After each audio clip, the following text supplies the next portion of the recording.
नमस्कार, आरएनटीवी नेशनल में आपका स्वागत है और मैं हूं आपके साथ सुमन पाल। बुलेटिन की शुरुआत करते हैं नारी शक्ति वंदन अधिनियम पर चर्चा से, जहां पर इस चर्चा के लिए संसद का विशेष सत्र बुलाया गया और इससे पहले ही विज्ञान भवन में आयोजित सम्मेलन में प्रधानमंत्री नरेंद्र मोदी ने महिलाओं की भूमिका की सराहना की है। इसके साथ ही पीएम मोदी ने कहा कि 21वीं सदी का एक बड़ा और महत्वपूर्ण फैसला होगा जो नारी शक्ति को समर्पित है और महिलाओं के सशक्तिकरण को नई दिशा भी देगा।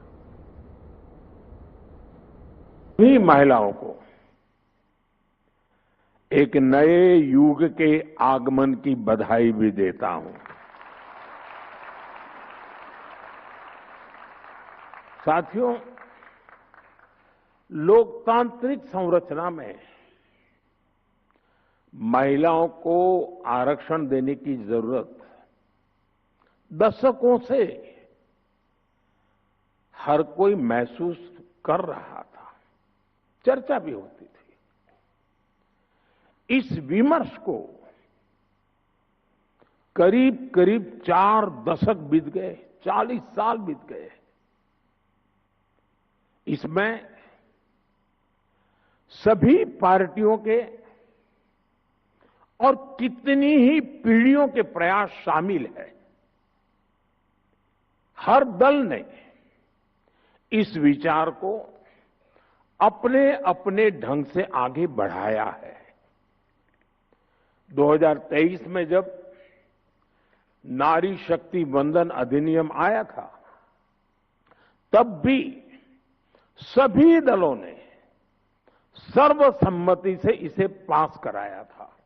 इतिहास गवाह है और आजादी के बाद भी जिन महिलाओं को प्रतिनिधित्व का मौका मिला, उन्होंने देश के लिए बहुत शानदार काम किया है।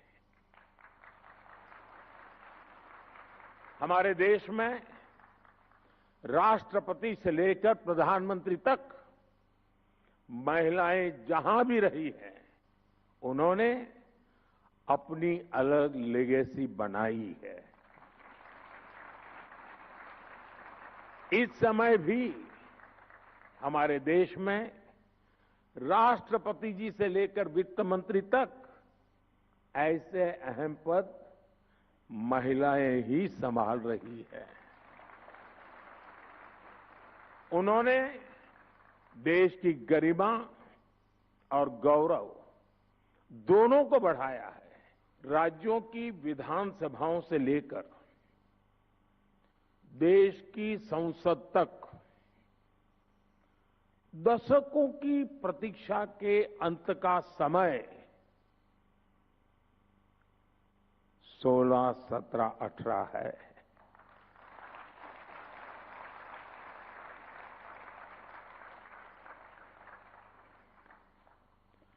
दो 2023 में नई संसद में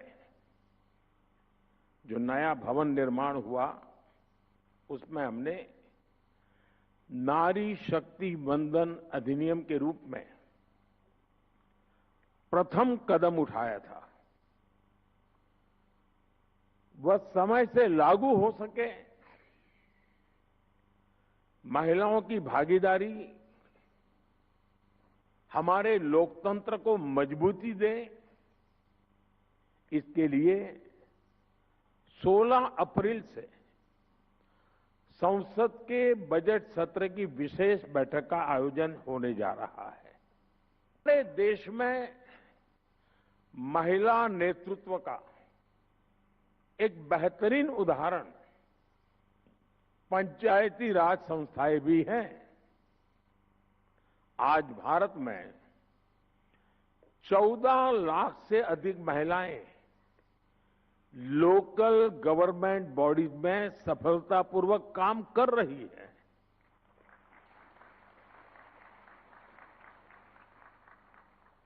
लगभग 21 राज्यों में तो पंचायतों में उनकी भागीदारी करीब करीब 50% तक पहुंच चुकी है। और मुझे पूरा विश्वास है कि जिस प्रकार से इस अधिनियम को पारित किया गया था और संसद का सदन का गौरव बढ़ा था। इस बार भी सबके सामूहिक प्रयास से संसद की गरिमा और नई ऊंचाइयों को छुएगी।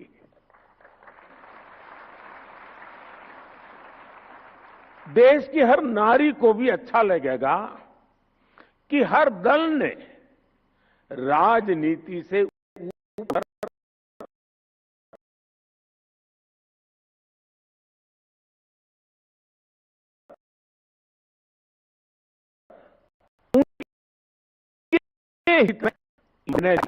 दिल्ली की मुख्यमंत्री रेखा गुप्ता भी मौजूद रही और काम हो रहा है।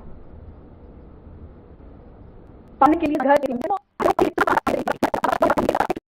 से लेकर नए युग की शुरुआत हुई 2014 से। माननीय जी आपके आने के बाद जब सरकार की हर योजना की धुरी बनी परिवार की महिला को केंद्र में रख के आपने सारी नीतियां, सारी योजनाएं बनाई। मुझे ये कहते हुए ये प्रसन्नता है कि जब खुले में शौच जाने का दर्द की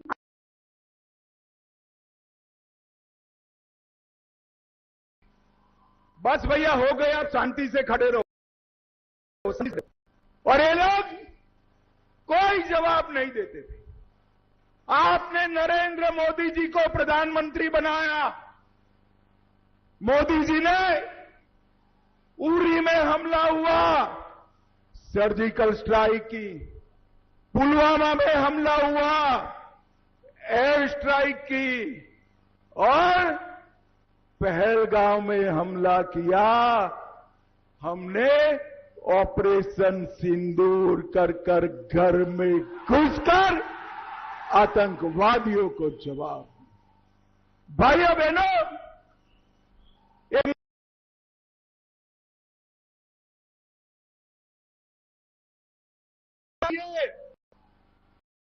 मगर ये ममता दीदी नहीं देती है। इसके कारण घुसपैठ होती है। ममता दीदी घुसपैठियों को बचाती है। अरे बैठ जाओ भाई, बैठ जाओ। ममता दीदी घुसपैठियों को बचाती है और घुसपैठिए उसको चुन कर लाते हैं। मैं आज कहकर जाता हूं, 5 मई को भाजपा सरकार बनने वाली है। न केवल बंगाल, पूरे देश से एक घुसपैठिए को चुन कर निकालने का काम भारतीय जनता पार्टी। सीबीआई ने सूरी के एक कोऑपरेटिव बैंक पर रेड करी। सैकड़ों खातों में करोड़ों रुपया मिला। ये करोड़ों रुपया बंगाल के गरीबों का है। अवैध बालू, कोयले का धंधा और कट मनी का पैसा है। जिन्होंने भ्रष्टाचार किया है वो ऐसा न समझे कि हम अब कुछ नहीं होगा। भारतीय जनता पार्टी सत्ता में आकर भ्रष्टाचारियों से गरीबों का एक पाई निकालकर बीरभूम के गरीबों को लौटाने का काम करेगी। बैलेट मशीन पर कमल का निशान ढूंढ लीजिए, ममता के सारे गुंडों को ढूंढने का काम भारतीय जनता पार्टी की सरकार करेगी। भाइयों बहनों, इस बार बीरभूम ने एक रिकॉर्ड बनाना है। 11 की 11 सीटें भारतीय जनता पार्टी को देनी है। बीरभूम वाले बताओ मुझे, 11 के 11 कमल खिलाओगे क्या? अरे जोर से बोलो, खिलाओगे? भाजपा सरकार बनाओगे? कट मनी से आप लोग परेशान है या नहीं है? जोर से बोलो, है या नहीं है? सिंडिकेट से परेशान है या नहीं है? दीदी का एक भाषण सुन रहा था, वो यहां के बहुमत समाज को डरा रही थी, अगर टीएमसी नहीं होगी तो बहुमत समाज का अस्तित्व नहीं होगा। अरे दीदी, सदियों से हम यहां रह रहे, आप कौन होती हो हमें डराने वाली? आपके शासन में मुर्शिदाबाद में दंगे हुए, आप कहां गई थी? आपके शासन में रामनवमी पर हमला हुआ, आप कहां गई थी? आपके शासन में सरस्वती पूजा पर रोक लगी, आप कहां गई थी? ये दीदी से डरने की जरूरत नहीं है। यहां नरेंद्र मोदी के नेतृत्व में भारतीय जनता पार्टी की सरकार। उधर लखनऊ में संसद खेल महाकुंभ का उद्घाटन रक्षा मंत्री राजनाथ सिंह ने किया और कार्यक्रम के दौरान उन्होंने कहा कि पिछले वर्ष भी इसी आयोजन का उद्घाटन केडी सिंह बाबू स्टेडियम में हुआ था और इस बार इसका और बेहतर संस्करण जो है वो प्रस्तुत किया गया है। इस महाकुंभ का उद्देश्य युवाओं को खेलों के प्रति प्रोत्साहित करना और प्रतिभाओं को आगे बढ़ाने का अवसर देना है। कार्यक्रम में खेल भावना, अनुशासन, फिटनेस को बढ़ावा देने पर जोर दिया गया। सभी अधिकारी वर्ग, यहां पर विभिन्न स्कूलों से आए हुए हैं हमारे प्रधानाचार्य एवं शिक्षकगण, विभिन्न स्कूलों से आए हुए मेरे बहादुर प्यारे बच्चों, उपस्थित मेरे मीडिया के मित्रों,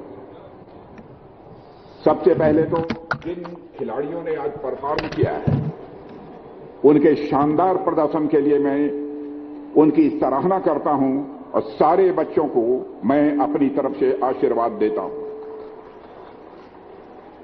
साथियों, आप सबको जानकारी है कि पिछले वर्ष लखनऊ के इसी ऐतिहासिक केडी सिंह बाबू स्टेडियम में सांसद खेल महाकुंभ की शुरुआत हुई थी और इस साल इस प्रतियोगिता का बेहतर संस्करण आप सबके सामने है और यह सिलसिला मैं आपको आश्वस्त करना चाहता हूं आगे भी जारी रहेगा।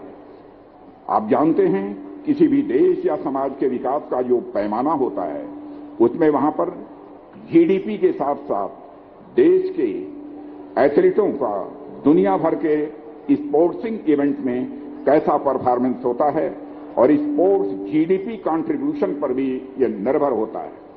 यानी उस देश की जीडीपी में स्पोर्ट्स का कितना बड़ा योगदान है, यह भी एक बड़ा पैमाना होता है। साथियों, पिछले साल मैं ऑस्ट्रेलिया गया था। वहां पर मैंने देखा कि खेलों के प्रति वहां के लोगों का इतना अधिक रुझान है कि वहां पर खेल उनकी जिंदगी का हिस्सा है।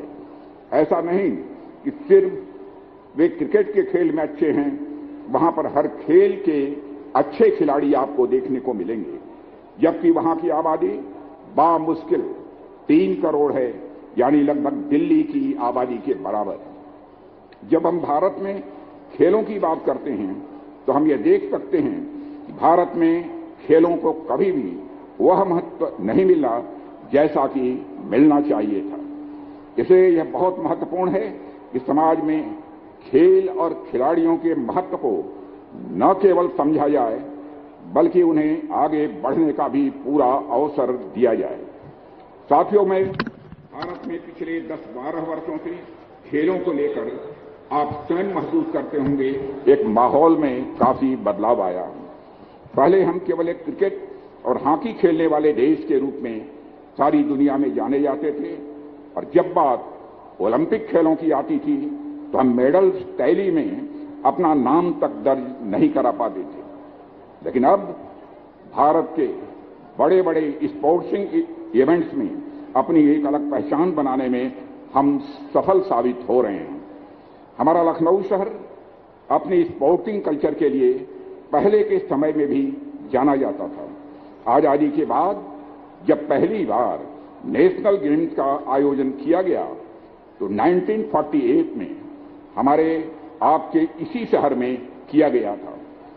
साथियों, उसके बाद भी समय समय पर यहां पर नेशनल और इंटरनेशनल स्पोर्टिंग इवेंट्स आयोजित होते रहे हैं और अब यह सांसद खेल महाकुंभ भी लखनऊ के स्पोर्टिंग कैलेंडर में जुड़ चुका है। इसके 2 संस्करण हो चुके हैं। मेरी कोशिश यही रहेगी यह सिलसिला लगातार आगे भी बना रहे। साथियों, पिछले 11 वर्षों में भारत में एक खेल का एक नया युग प्रारंभ हुआ है। ये नया युग विश्व में भारत को सिर्फ एक बड़े खेल शक्ति बनाने भर का ही नहीं है, बल्कि यह खेल के माध्यम से इस समाज के सशक्तिकरण का भी एक यह नया दौर है। एक समय था जब हमारे देश में खेलों को लेकर एक उदासीनता का भाव था। स्पोर्ट्स भी एक कैरियर हो सकता है, यह बहुत ही कम लोग सोचते थे। न तो स्पोर्ट्स इंफ्रास्ट्रक्चर पर उतना ध्यान दिया जाता था और न ही खिलाड़ियों की जरूरत का ध्यान रखा जाता था। जो लोग खेलना भी चाहते थे, उनके लिए छोटे शहरों में भी स्पोर्टिंग इंफ्रास्ट्रक्चर जैसा मिलना चाहिए वैसा नहीं मिलता था। कई खिलाड़ियों की प्रतिभाएं इन अभावों के चलते दम तोड़ दिया करती थीं। प्रधानमंत्री श्री नरेंद्र मोदी के नेतृत्व में हमारी सरकार आज खेल और खिलाड़ियों से जुड़ी। मध्य प्रदेश की बात करें तो 3 दिवसीय उन्नत कृषि महोत्सव 2026 में केंद्रीय मंत्री नितिन गडकरी शामिल हुए। इस दौरान ही उन्होंने कृषि क्षेत्र के विकास, बेहतर बीजों के उपयोग और सिंचाई तकनीक में सुधार और जैविक खेती को बढ़ावा देने पर जोर दिया। उन्होंने कहा कि समय के साथ बदलाव जरूरी है और जो आज है वो हमेशा ऐसा ही नहीं रहता और ज्ञान, शक्ति और सौंदर्य जैसी चीजें स्थायी नहीं होती, इसलिए निरंतर सुधार और नई तकनीकों को अपनाना आवश्यक है। है यह आपको कोई नई जानकारी देने वाला महोत्सव है। हमारे कृषि क्षेत्र में हमारी प्रगति और विकास कैसे हो, कौन से सीड का हम उपयोग करें, सिंचाई के लिए टेक्नोलॉजी में क्या बदल हुआ है, हम जैविक खेती के बारे में कैसा प्रयोग करें, अनेक बातों की चर्चा यहां हुई है। मुझे याद है पिछले 24 साल से मैं अपने विदर्भ के क्षेत्र में हम लोग हर साल एग्रो विजन के रूप में ऐसा ही महोत्सव मनाते हैं। 5 लाख किसान आते हैं और शिवराज जी करीब 3-4 बार हमारे महोत्सव में भी अतिथि के रूप में आए हैं।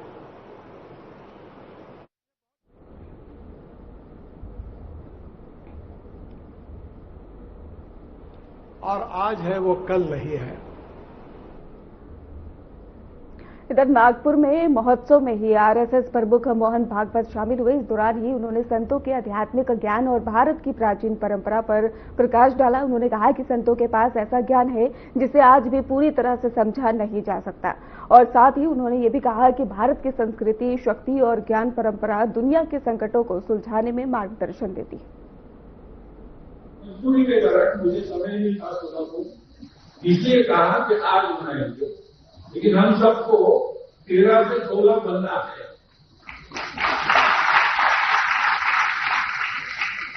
और ये काम हमारे देश में आदिकाल से तरह तरह के संप्रदाय के संतों की परंपराएं है।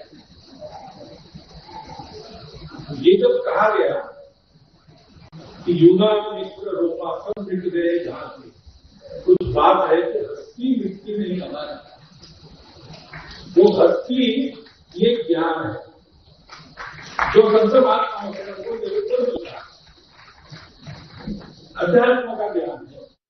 देहरादून में मुख्यमंत्री पुष्कर सिंह धामी ने दीदी हाट, गंगोली हाट और कपकोट और इसके साथ बागेश्वर विधानसभा क्षेत्रों के लिए पहले की गई घोषणाओं की समीक्षा के लिए बैठक की और बैठक में इन क्षेत्रों में चल रहे विकास कार्यों को, योजनाओं को प्रगति का आकलन किया गया। मुख्यमंत्री ने अधिकारियों को निर्देश दिए कि सभी परियोजनाओं को समय पर और गुणवत्तापूर्ण तरीके से पूरा किया जाए ताकि जनता को उनका लाभ जल्द मिल सके।